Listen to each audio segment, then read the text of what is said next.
함께하는 말씀 새생명교회 거루승 목사입니다. 호병이 명을 받은 대로 밤에 바울을 데리고 안디바드리에 이르러 이튿날 기병으로 바울을 호송하게 하고 영내로 돌아가니라.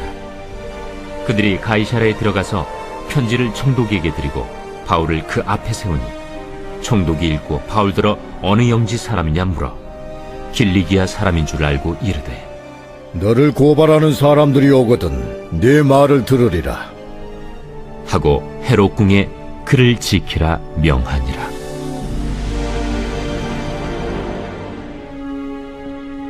닷새 후에 대제사장 아나니아가 어떤 장로들과 한 변호사 더둘로와 함께 내려와서 총독 앞에서 바울을 고발하니라. 바울을 부르매 더둘로가 고발하여 이르되 벨릭스 각하여, 우리가 당신을 힘입어 태평을 누리고 또 이 민족이 당신의 선견으로 말미암아 여러 가지로 개선된 것을 우리가 어느 모양으로나 어느 곳에서나 크게 감사하나이다. 당신을 더 괴롭게 아니하려 하여 우리가 대강 여짜옵나니 관용하여 들으시기를 원하나이다. 우리가 보니 이 사람은 전염병 같은 자라. 천하에 흩어진 유대인을 다 소유하게 하는 자요, 나사렛 이단의 우두머리라. 그가 또 성전을 더럽게 하려 함으로 우리가 잡았사오니 당신이 친히 그를 신문하시면 우리가 고발하는 이 모든 일을 아실 수 있나이다. 유대인들도 이에 참가하여 이 말이 옳다 주장하니라. 복음 진리를 따르는 성도는 세상에서 멸시와 천대를 받습니다. 그러나 우리는 세상에서 그 가치를 인정받지 못하는 그리스도인이라는 정체성이 하나님 앞에서는 명예로운 이름임을 깨닫고 자랑스러워할 수 있습니다.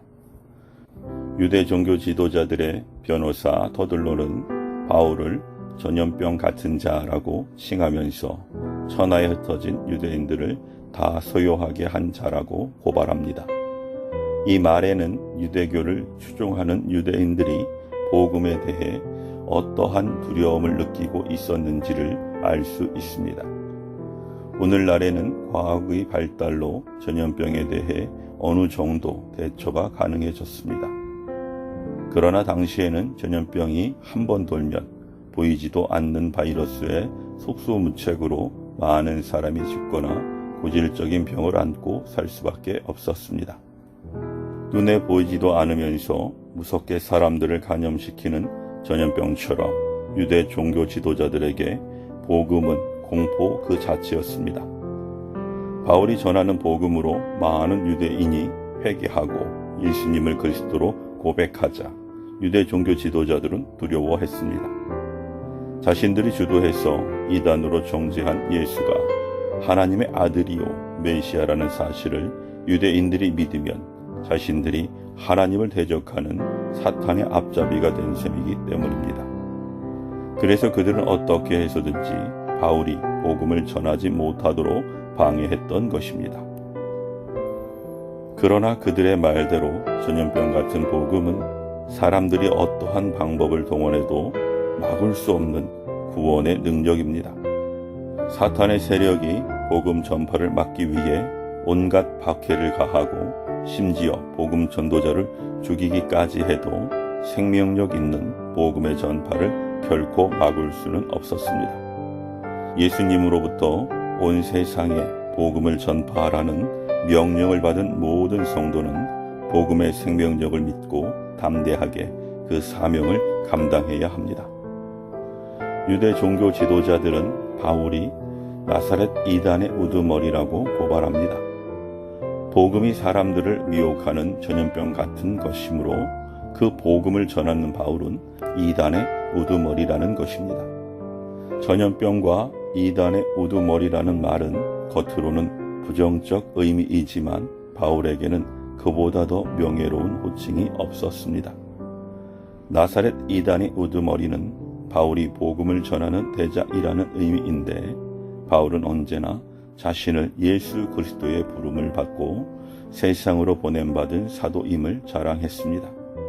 유대 종교 지도자들이 바울을 정죄하기 위해 지어낸 호칭이 바울에게는 더할 나위 없이 명예로운 이름이 된 것입니다. 예수님이 복음을 위해 박해받은 자에게 복이 있다라고 약속하셨으므로 바울이 들은 공격의 말은 그가 진정한 주님의 제자요 천국의 복을 받은 자임을 증명하는 호칭입니다. 세상 사람들은 세상에 있어 사람들에게 인정받고 존경받는 명예로운 이름을 갖기를 원합니다. 그러나 천국 백성은 세상 사람들 앞에서가 아니라 하나님 앞에서 명예로운 이름으로 불리기를 소원합니다.